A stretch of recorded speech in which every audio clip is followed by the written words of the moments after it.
Brice here from Mixed Alternative Magazine. We are back for another episode of Unscripted Verbiage. And today, my co-host Seth, he is absent. He's out planting daisies in his yard or doing something else domestic because, that's just what he does. But anyway, today I am joined with singer-songwriter Kris Russ. Kris is out of Louisiana. And so today we're going to get to I messed that up, but that's okay. But today we're going to get to learn a little bit more about Kris, his music, and anything else that he has upcoming for 2025. So thank you for joining me. What is up, dude?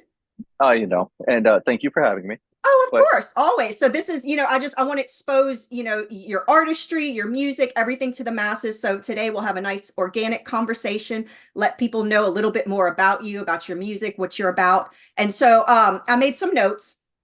You have released a shit ton of music since 2019. Like, you have not stopped. Oh yeah, I know. Like, you've just been going. And so then you've got the latest that just came out, A Consequent to the Human, Condition EP that just came out in August, right? Yeah. So that's the newest thing that you're promoting. So I guess we'll start with, take us through how you discovered music and then when did you start writing? So a little backstory. Well, so let's see. A really easy way to put it was whenever I was little, me and my mom used to sing like songs in the car and stuff. And my love for music kind of started there. And she's always been very like musically inclined in the first place. Me, it took a little bit longer to kind of find that passion. But I kind of just liked the feeling of what like music could do for people and how it creates memories and how it'd always be brought back to things like that. So I was like, I want to be able to do that for people. And I want to give people like something that they can relate to and not just like some poppy stuff they can just put on for background noise, but something that they can sit down and listen to and be like, wow, this guy's like actually saying something. Something with meaning, right? Yeah. Things like that. Not saying that every song is like meaningless besides mine. Just saying that, like, as a collective. I get what you're saying. Yeah. And but I started writing whenever I was like 12, and then took it a little bit more serious once I became like 15. Like whenever I first started writing, I didn't even know you had to press down on the frets for a guitar. I was like, how do you make that noise? I was a little stupid as a child. That kind of reminds me of like the guy from Goodbye Academy, the one we had just interviewed him recently. He said something about, I'm always playing in a key. Now, what key? I have no idea. Me and him relate on that. Right. When we played that show in Baton Rouge together, we were like kind of talking about that because I was like, I don't know what I'm doing. I just know how to do it. I'm just doing it. Yeah, I'm just doing it. And so you started doing all that at a young age. And so how old are you now? Oh, God, I'm old. I'm like 8,000 years old now. You say you're old. Guess how old I am? You're like 22, 23. 43. Yeah, that's a lie. No, it's the truth. Nah. Yeah, no, I'm 33. Okay. All right. So you're Absolutely. 10 years younger than me. Go ahead. Yeah, it's nice. It's nice. It's weird because I just got good at this music thing. So I'm like, do I keep going now or do I quit? Oh, no, you keep going because, see, like for me, I think that your 30s are for refining like who you are and refining your artistic endeavors. And so from my personal experience, it just gets better. So just, keep on rolling with it. Yeah, you're right. You're right. Thank you for that. Is the truth. And so who were the musicians and bands that you listened to growing up that kind of influenced, I guess you could say you as a musician, and what you're doing? Oh, man. Let's see. Oh, yeah. So like, for sure, like Secondhand Serenade, Dashboard Confessional and stuff like that. But like, it's really funny. Love Dashboard. But it's really, really funny because like, it was me and these guys, Robert, Tony, and who was I think his name was Spencer. He was like a bassist, or he wanted to play like guitar or something. Anyways, but we were all starting a metal band because we like discovered Metallica and not Bring Me the Horizon, but Bring Me the Horizon whenever they first started, and like Bullet for My Valentine and stuff like that. And we're like, man, we want to do this. And then we started trying to do it, and we had like one session where we all just got together, and it was so trash that everybody else was like, no, we're not doing it. Oh wow. So I received we were like stopping, and then that I was like 16 at that time, or like maybe like 17, and we were like stopping because we were like, we're not going to go ahead and go on with this. But my mom and my dad bought me an acoustic guitar and an electric guitar that Christmas. I always got to know what kind. Oh Christ! It was an Epiphone Junior. I still have that one as the electric, and then my acoustic. I think it was like one of those Walmart brands, like with like the huge action and everything. So I'm sitting there and I'm like, I don't know what I'm gonna do with this thing, this grandpa guitar. And I'm like, what Right? am I gonna like? What the hell? And then I discovered Matt Tuck from Bring Me the or not Bring Fuck from Bullet for My Valentine. Yeah. Christ. Matt Tuck said this thing, and he was like, if something sounds good on acoustic, then you can transfer it over to electric. And I was like, that resonated with me. Yeah. And then I discovered Dashboard Confessional and like Secondhand Serenade and all of those types of sounds. And I was like, I really, really, really like this. So why don't I just start like learning stuff? So I started doing that and started like learning how to like construct songs. And I would just sit there and with my guitar for like hours a day. My friends would come over and I would just sit there and be strumming and just talking to them and just strumming and talking to them. And for like, eventually it turned into like one whole summer, like that next summer, I just didn't leave my house and I just learned all of this stuff about a guitar. That's amazing though. That's awesome. So yeah, so I just started doing stuff like that, but I still couldn't sing to save my life. I was so bad, so bad. Like the fact that I kept going was terrible, but I don't know. But yeah, I have this weird thing that if I can't do something, I have to learn how to do it. And so that's how I am. And in fact, I have this whole, I've always had this. I've always had a can-do attitude. Like even if like something breaks around my house or on my car, I'm like, let me try to figure it out first. Yeah, exactly. And so it's funny. It's like the last time something broke on my car, I brought it to the shop and I bring it in, I go, look, you need to replace this, this, and this. And they're looking at me. I go, yeah, that's what's wrong with it. And then sure enough, they did what they do, you know, and hooked it up to the computer and they came back, they go, you were right. I go, uh-huh. Yeah, that's right. That's like I like to do stuff myself before you tell me what I need to do. You know what I'm saying? Yeah, no, I agree. Like I'm tenfold the exact same way because it's just I like to know things. And if something happens, I'd rather be able to like fix it the next time than be like, oh well, here's $20,000. Go ahead and whatever. You know, being self-sufficient is like one of my goals. Me too, because then you can save money because if you know how to do it all, then why the hell do you need anybody else, right? Yeah, and you can also help out your friends. That's like another thing.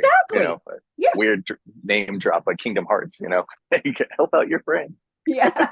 So what would you say inspires all of your songwriting? Do you have a formula that you follow when you're creating music? So I used to, and it used to be kind of like the David Bowie method where I just write a bunch of lines and cut them up and be like, all right, what works together and what doesn't work. And then eventually I just started improvising. And I was like, let's see what comes out like the first time. And that's kind of how I try, because I had the first 2 lines to I try that I wrote whenever I was 16, but the rest of the page was blank. So I was like, what if I just start with these 2 and I just like go for it? And then I was sitting at the edge of my bed. The band that I was in at the time just broke up. And that was the very first time I was like, let's just try to improv something. And I improv'd it. And ever since then, it's just been kind of like improv. That's so awesome. So it's just like whatever just creatively, you know, pops into your brain, then you just kind of go with it. But you know what? They say that improv sometimes leads to the best art or the best songs because, you know, I've learned in my experience that, you know, it's divinely guided. They kind of like download it into your brain and then boom, you know, you go with it. So yeah, no, it's really funny because like I wrote Choke in a studio whenever I was going to record 5 other songs, and I wrote Choke in that studio like that day, and he was awesome. Like, we need to do that one. And I was like, all right, but that's a different story. That's like there's like a lot of stuff behind the well, yeah, and I wanted to get into that, so I actually have that on my list of questions for you because Choke is one of my favorite songs. And so you just gave me the perfect segue so we can get into it. So sick. So what was the inspiration behind those lyrics? So obviously it was something very personal because that song is so strong. So give me a little bit of, you know, history behind that. Okay. So I'm a very honest individual, and I was Same. I'm very transparent. Whatever you want to know, I'll tell you. So I made a mistake, and I was married a while ago, and I made a very big mistake, and I had to apologize for it. But the thing is there was a person that was involved with this mistake that was like, oh no, you're a bad person, and like blasted me on the internet. And I was like, dog, no, like you have a weird fetish, but I'm not going to call you out about anything. I was like, go ahead and just block me and whatever, and blah blah blah blah. And then all of these other people started kind of like coming at me, and I was like, I don't know who you are. So I was like, all right, cool. We're just gonna go ahead and just handle this entire situation the way ever it should be handled. And so I was going through a process of being canceled, quote unquote. And I was like, all right, you know what? I'm just gonna let this write itself out. but I'm very mad about this right now. And I found the person that started all of it. And I got all of these text messages from an individual basically stating that all of these things were a setup leading to this moment, that because there was like labels looking at me. There was a bunch of crazy stuff was going on in my life where I was starting to make it to the next point. And a lot of other people that like thought that they deserved to be there were like, no, we deserve to be there. And I used to have a significantly like female fan base, which I loved. I loved all of them so much. I write acoustic, personal, emotional songs. Yeah. And my fan base was very heavily like on the female side. I was like, hell yeah, like I can't choose my fan base. It's cool. But we every like time singer-songwriters, what can we say? And I was like, cool, like that's great. And then all of these like every time I'd go into the studio, it like these guys would be like, so like, why do you have so many women as like your fan base and like friends and stuff? And I'm like, because well, one, I was raised by 8 women. Yeah. Like 8 women. I don't know how to, I'm not a very big like, oh, sports ball. Oh, let's go fishing. I like to do those things, but it's not something I'm super like maybe related on. I'm like, what type of nail polish is that? Hey, did you take care of yourself and hydrate? Like I'm very like spiritual and all of these other things. I don't really follow the entire, like, I guess the mold for a typical male. Well, like I'm the same way. Like I don't fit the mold for a typical female. Like, I drop F-bombs and I served in the military. Need I say more? See, I love that. I love that. Which I grew up around military people. So it was like really weird because I became this tough person, but at the same time I was like, oh, paint my nails. I don't care, Right.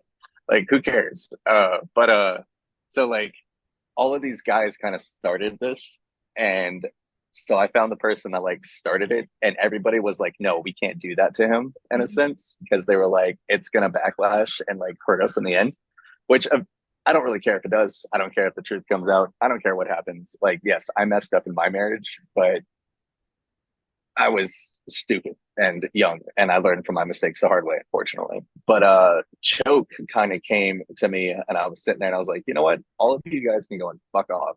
Hell because I sat in the room with people that wanted to work with me because I did the work and I honed in and I focused and I knew exactly what I wanted to do with my life. Right. And that's not fucked up in any type of way. Like I'm still pursuing that. I'm still going to like find a way to make it happen, but I'm just going to do it more of a transparent way and not be so like, not make it to where it's so easy for people to think that I would do horrid things. Yeah. Because I don't have that in me. Right. And I just didn't know how to express that. So what do you think is more important when it comes to writing a song? Do you think that the music is more important or the lyrics? Because I like to ask this question because I get all kinds of different answers. It's subjective for sure. Yeah, it all depends on the consumer. And to me, I like to kind of just like, it depends. Like you can't write.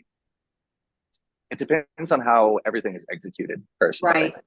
Because sometimes you can have this happy, like Bulletproof Love by Pierce the Veil. You have this happy go sound, like, oh, cool. And then you read the lyrics and you're like, oh my gosh, that's so depressing. So I feel like the lyrics probably, if I have to give an answer, because they can change the entire situation and the entire vibe. So and see, I'm the type of person, that when I'm listening to a song, if there's no substance to it and the lyrics don't speak to me, I don't connect with the music. Now, I mean, I will say, there are some, musicians, or if you even call them that, singers, I'll just say pop singers. There are some pop singers who make some fun songs, but those are like my throwaway songs, my treadmill songs when I'm working out. The songs that I don't really vibe with, but just get me motivated. But like for me, as like a consumer of music, the content has to be good for me to even want to purchase it. And so like what really drew me to your music was your lyrics, dude. Like they're just so potent and they just tug at you. And, it's just, it's so poetic, and I just can't say enough good things, Thank you so much. Oh, I'm just being honest. And so let me ask you, and that leads me to my next question. What is it about music that makes you so passionate?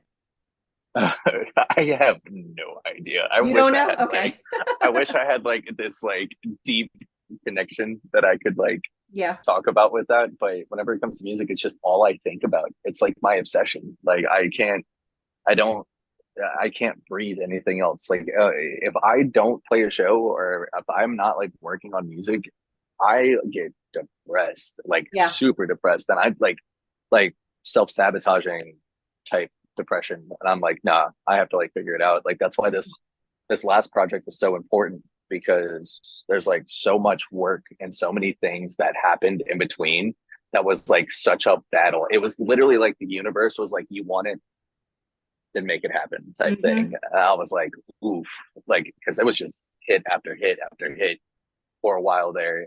And then once it was accomplished, I was like, man, like this was worth it. Like this was worth 3 years of worth of hard work and dedication and blood and sweat and 18-hour days and just, just like it just really showed how bad I wanted this, and just something about music, just the way it can influence people, just the way that it can help somebody survive through just one more day, just the way that it can connect one person to the next and they don't even know each other. They're just at a show and they become best friends, like it's just things like that. And I just want to arrogantly want to be that influence for certain individuals that find my stuff. And I don't think that I can't be mediocre and have that type of influence.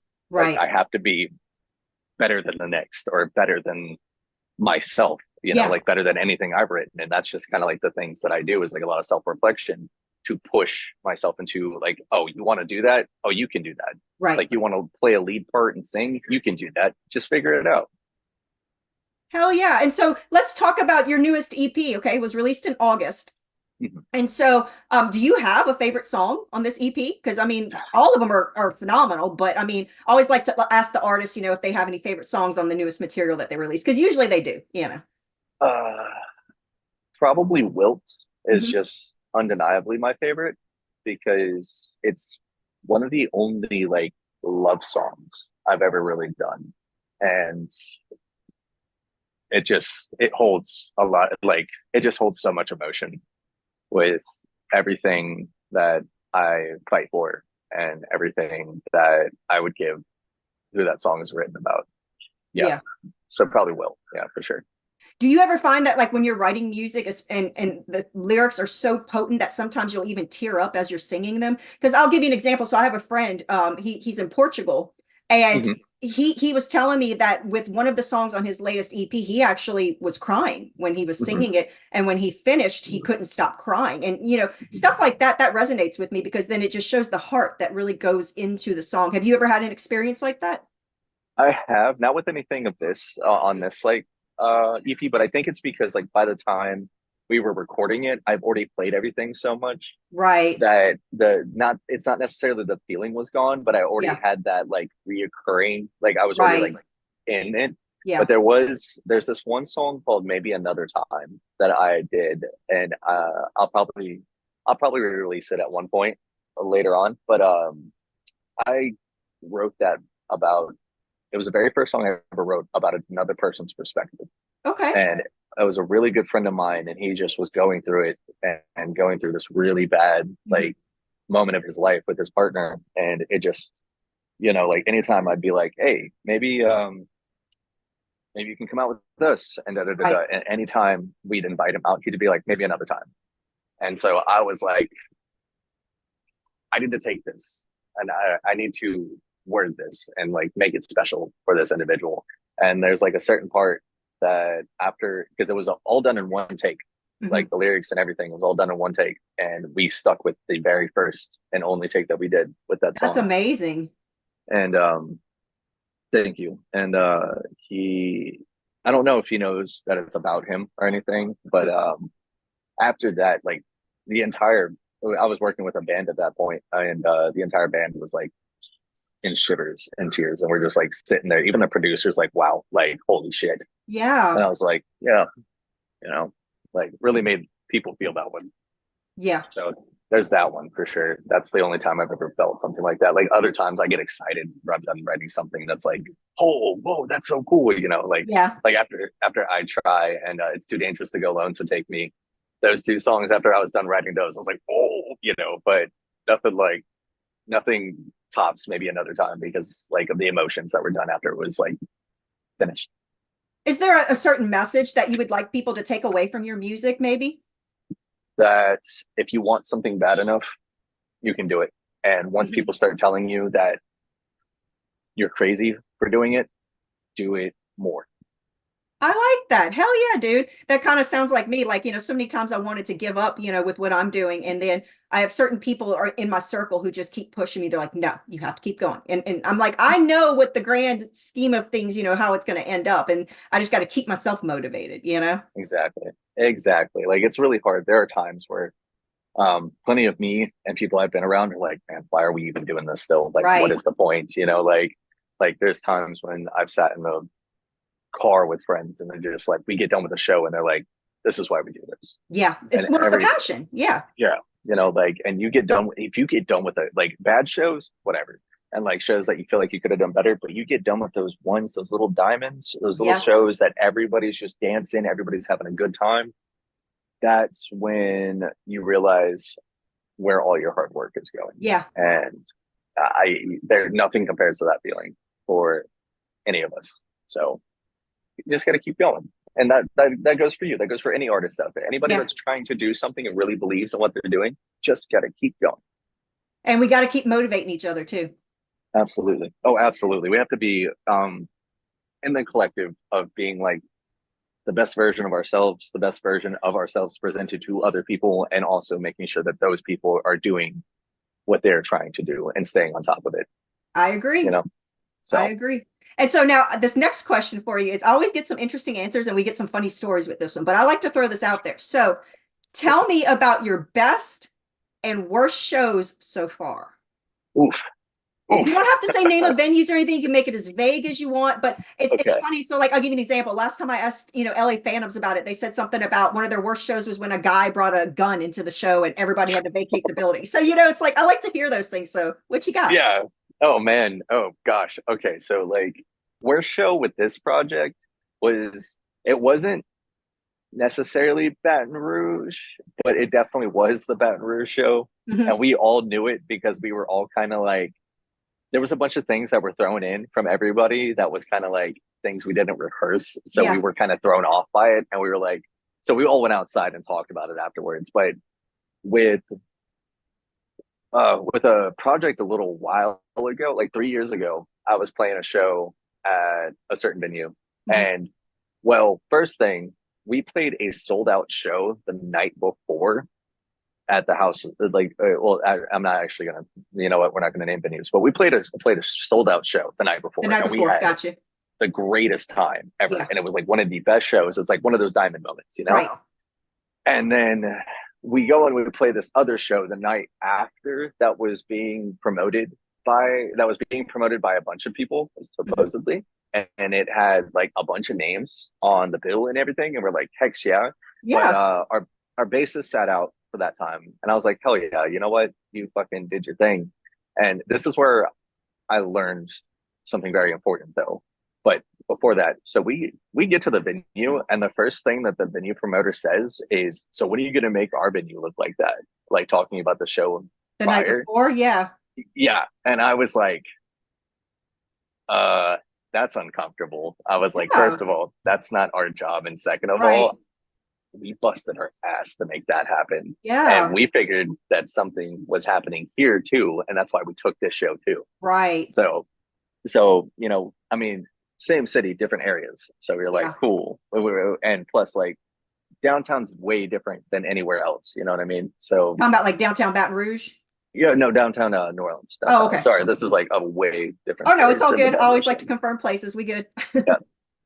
But anyways, so we do that show and we're like terrible. Like me and the drummer felt really uncomfortable on stage because there's like 2 people in the entire venue, and we're like, wow. And we just got approached like, when are you gonna make our venue look like that? And I was like, what the hell? Like, yeah, I did not like that. So we get up on stage. We do like 4 songs. We look at each other and I was like, I think we're done. Like, sorry guys. And we get off stage and one of the bands comes up and was like, no, I understand. And I was like, all right, because you guys are the touring band. And he was like, no, you guys He's like, I watched your performance last night, Mm-hmm. and he's like, and it was amazing. So like, I know what you guys can do. It just felt really uncomfortable because I witnessed that entire situation, and me and him there sat there. We had a little beer and we were talking. I loved him. Like he's in a band, or he was in a band called Go for Gold. Fantastic bros. I love those homies. Like they are always standing for like good things. Yeah. But that was probably the worst show for sure that I've ever played, and it was just weird. Baton Rouge was cool. It was just kind of like unorganized, and that was on our end, and we already talked about that. And me being like the Kris Russ person, of course, like that all falls on me. So I'm like, all right, that's my bad. We should have rehearsed a little bit more and maybe like really talked about throwing in some stuff before we just started doing things. But best show was the Kris Russ project when we played in Mississippi. We played with DT Plankers, which is a fantastic dude, like that just has this trio band, and they play like blues rock and a bunch of covers and really good stuff, and a fantastic performer, insane performer. But you had a bunch of like a nice little motley crew of musicians. Like you had Zoe and Trippy. It's like her and I think her partner. I can't really remember. I was really drunk at this like show. I'm not gonna lie. So I don't remember a lot of the information, but if you go and look up Zoe and Trippy, they're amazing people. They do like acoustic covers of like old emo songs and stuff. And that's awesome. Like their own original stuff. Oh, it's amazing. Oh, it's amazing.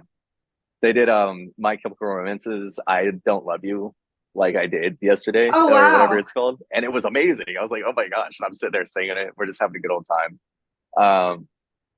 And then there was what are they called? Oh man, I cannot remember the name. Oh, they're Cookie Woo, like Cookie WU, and they went on right before us. And there was an entertainment booker that was there looking at them and looking at us. Okay. So that was kind of cool. And he was like, I'm going to watch them for a second, but I have to run to Baton Rouge. And we're in Mississippi, like we're in Laurel, Mississippi. And he was like, but I have to run to Baton Rouge and go and see a friend of mine perform. But whenever you're back here, I want to see you guys perform too.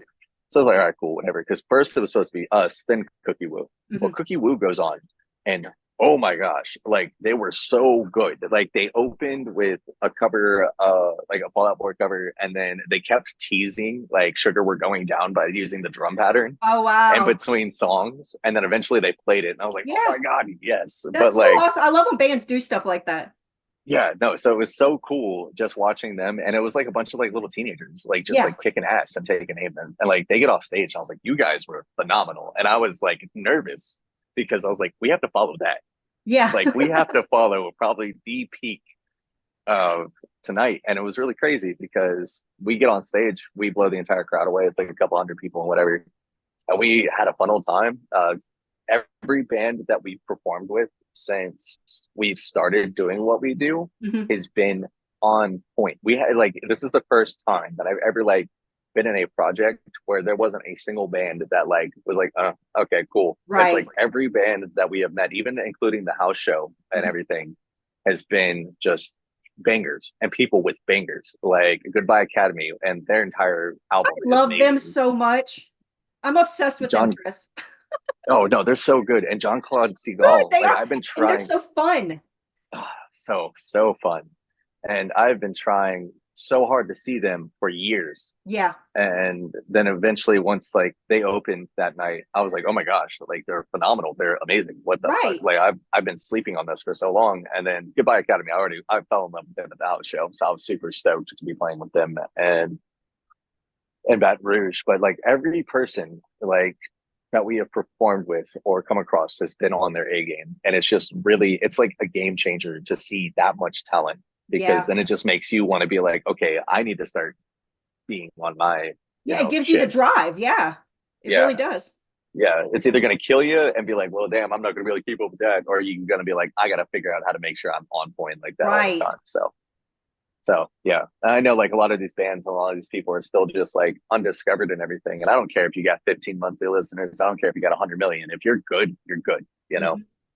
So that's like the coolest thing about everything that's kind of been happening. But yeah, that was like the Mississippi show and everything. That was an ADHD moment. So let me ask you, so like if say another up and coming singer songwriter, really admires, what you're doing and they came to you for advice, what advice would you give them as far as getting into the music scene to start doing their own thing?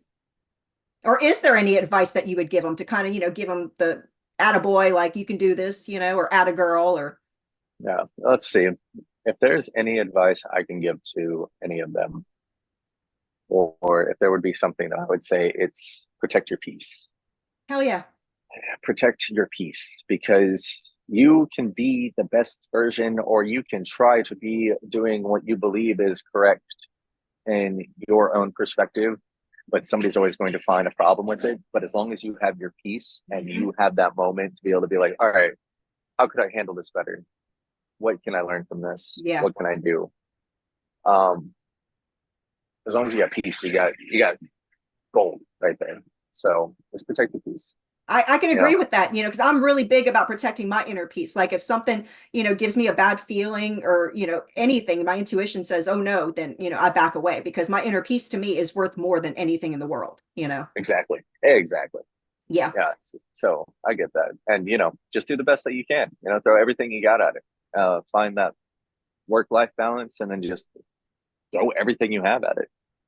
Like, Hell yeah. So I have one more question for you, but then of course, if you have anything else that you want to talk about, I want to definitely get that, on record. So, okay. in the next, say in the next 5 years, where would you like to see yourself professionally as a musician? Do you have any goals that you're currently working towards? I want to be playing at festivals and stadiums and stuff, to be honest. And in the next 5 years, that'd be super sick.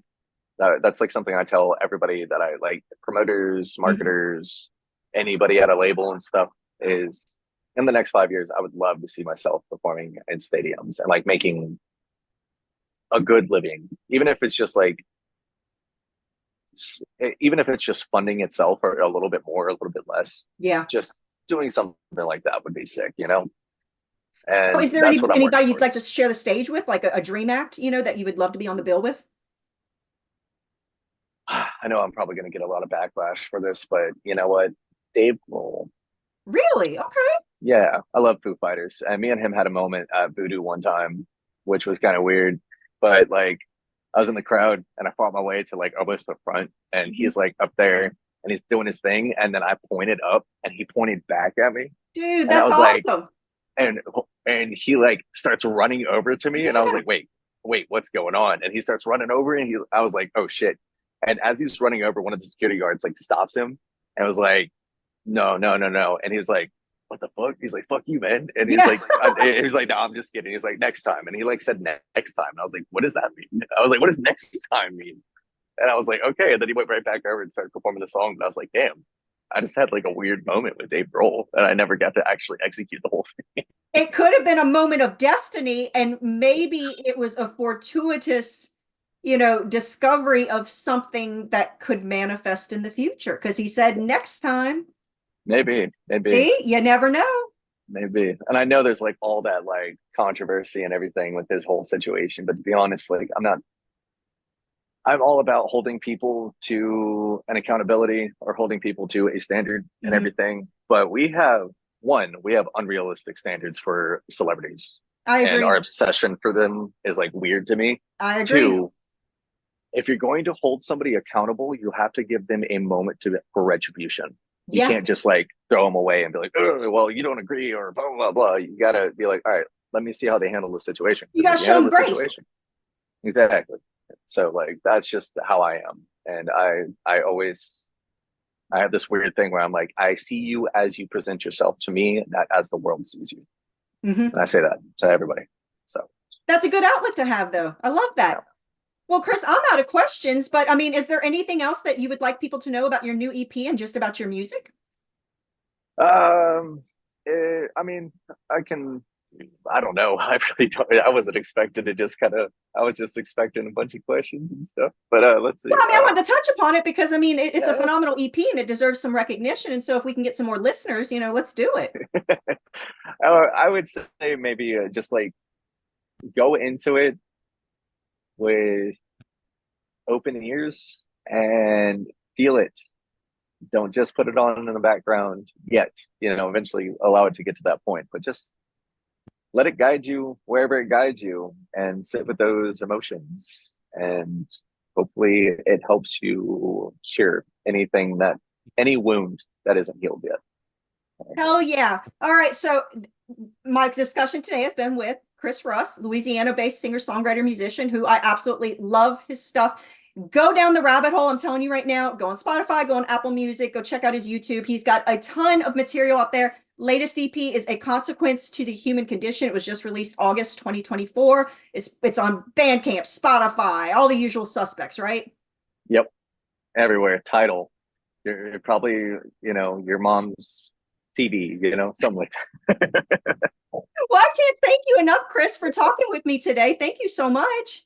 No, you're amazing. I really appreciate everything that you do for musicians and giving people an outlet, and working with the people that you work with, and everybody that works with you is also amazing. So, well, really thank you. I mean, I'm gonna be honest, Kris. So my main goal since I've started this was I got tired of mainstream music. I got tired of stuff with no substance being thrown at me, and I said, you know what? There has to be a better way. So I said, you know what? I'm going to streamline what I think is good and then bring it to the masses. Because for me, I grew up, I was a teenager in the 90s. Okay. And so I remember when, MTV was huge, and, just the music had a different vibe, and it had substance, and everything had meaning, and it wasn't just all about sexual and weird, stuff. And I miss that. So like that's what I always wanted to accomplish, with what we're doing. And, I honestly, it's a passion project for me. I just love music, and I love all types of music. Like I tell people, I can go from listening to Britney Spears to Slayer. It just depends on the mood. Oh no, same. No, literally, I will.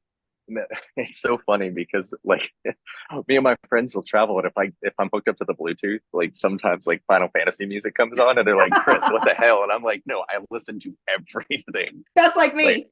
Like, that's like me. So it's funny, and then we'll just like go to Slayer or like I don't know Lorna Shore next, and they're like, "What is this?" And I'm like, Oh yeah. Well, I mean, I can do like say Britney Spears to Slayer to like Kraftwerk to Depeche Mode to I'm trying to think what else. I'm all over the place. Like I listen to everything, but that's also too what I want our magazine to reflect is the different music styles. Like all people contact me, they're like, "Do you cover this type of music?" I'm like, "We cover all music as long as it's good."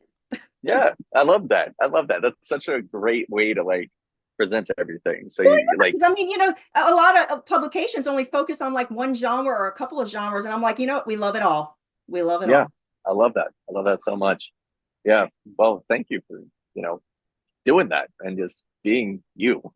Well, thank you, Kris. I think you're phenomenal. And I want everybody, I'm going to say it one more time.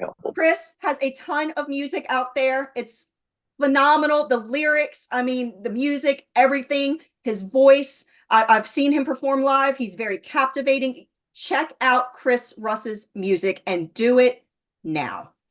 Thank you so much. You're welcome. Well, thank you. And this is Nicole Brice again with Mixed Alternative Magazine. And this has been another episode of Unscripted Verbiage. And I hope everyone has a wonderful day. Thanks, Kris. Thank you.